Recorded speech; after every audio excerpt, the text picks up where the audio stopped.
Vậy bà cảm ơn Chúa bà, bởi vì trước kia tôi yêu bà cũng là vậy, bây giờ chỉ lúc nào bà chăm sóc cả hai người sắp sửa quy tiên rồi. Mà Kinh Thánh bày tỏ rằng hãy kính sợ Đấng Christ, tại vì mà vâng phục nhau. Tình yêu vợ chồng hôn nhân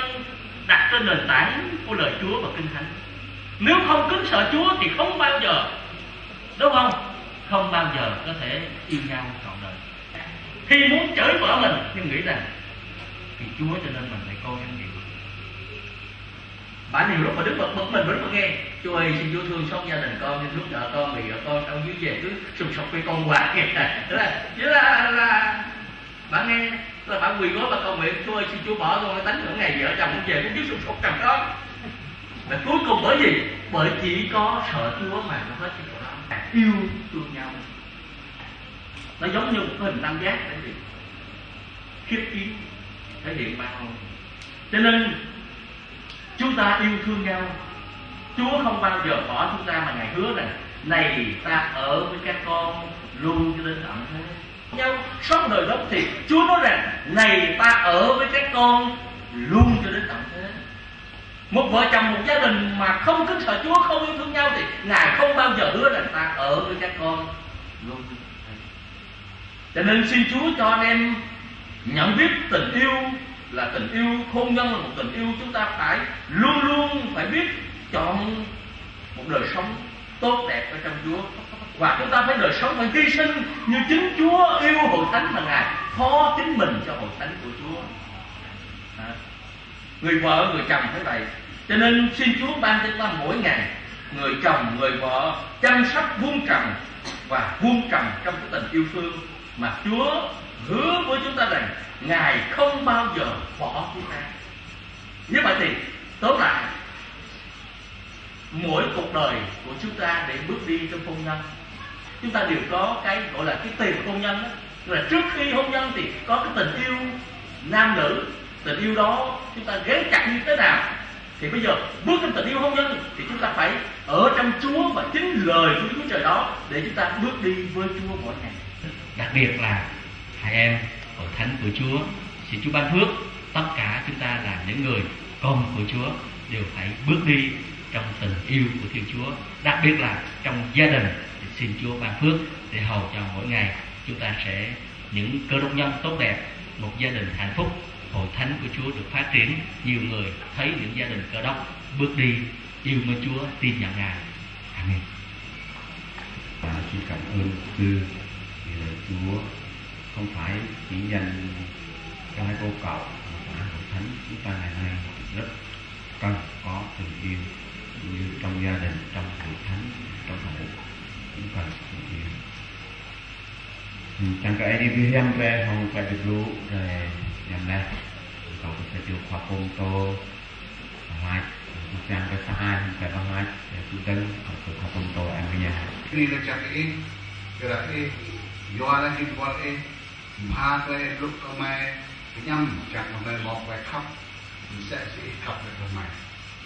khắp là mai hoặc vài khắp sang sang này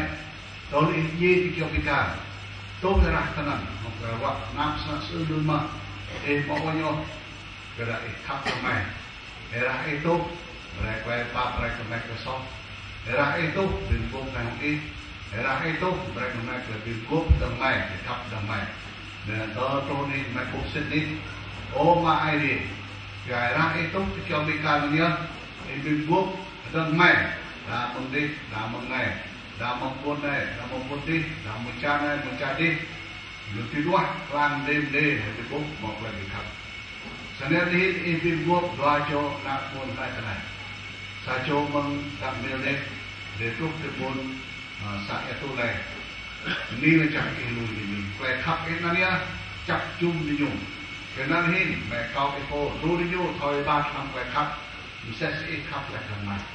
lùi đi nhung thôi mình phụ từng đi nhung chẳng cơ làm quay phụ cái làm quay hủy cái sẽ như thôi mình phụ cái cơ từng đi nhung cô là cái khắp từng đi cô tàn thì chả nên tâm hôm nay bị cô là này lòng trúc đi nhung đột qua cái này đi những giả phân chấp về này mereka khắp như đi cái promenade berani bilang dulu ni siang kai siang ni na dan kang cahaya ni ko don ni buat rekap dan siang cahaya nga lang siang ni dicah oh mak ni kerana kau itu sampahเลยลูกyang kerap coba sama kerana kau lampung mai mau lumpung mai dok riamจะไม่พลาดทำเลยครับรู้ไหมมันต้องไม่พลาดทำเลยครับอุโมงค์มองเลยไปกลักขึ้นพาดามองเลยไปดิ่งทรีดามองเลยไปลุยเดี๋ยวนั้นเนี่ยว่าในเราเป็นเรื่องไม่ทำเลยอีกโลกในเราเป็นผู้สัมชื่อจริงเลยนั้นและโอ้ละพุ่งกระว่าพุ่งไม่ได้มองเลยเสร็จแล้วแรงแต่เราทำไม่ครับตั้งที่ใจเลยครับเอ็นได้เราทำไม่ได้เลยบอลนักอยู่บ้านเราเลยครับเดิมมันนี่เราพวกแบบเป็นโดนควาเลยโบเอ็นดอกเบ็ดโบเอ็นแก่เร่โบตัดใหญ่นี่เราจะเป็นควายเดี๋ยวนี้ต่อเขาไอ้โบสังยำรับแรงรูดในลำดอยโจรับไอ้ไหน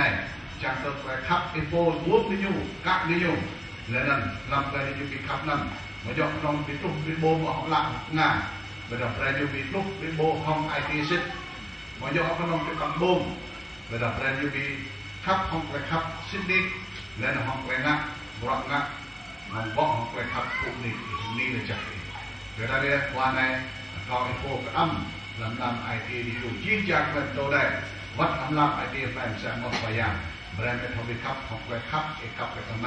เวลาไอ้ไลท์แกลคัพบอทของคุณจบนี่เลยจักเองแม้ว่าไลท์กำลังพยายามมีสุดดิสนะครับเป็นแนวตัวจักในวิกลตัวสุดท้ายและได้อัดล็อกจังมุ้ยกินดีไอเดียกับชาวเคยปูนมุ้ยตัว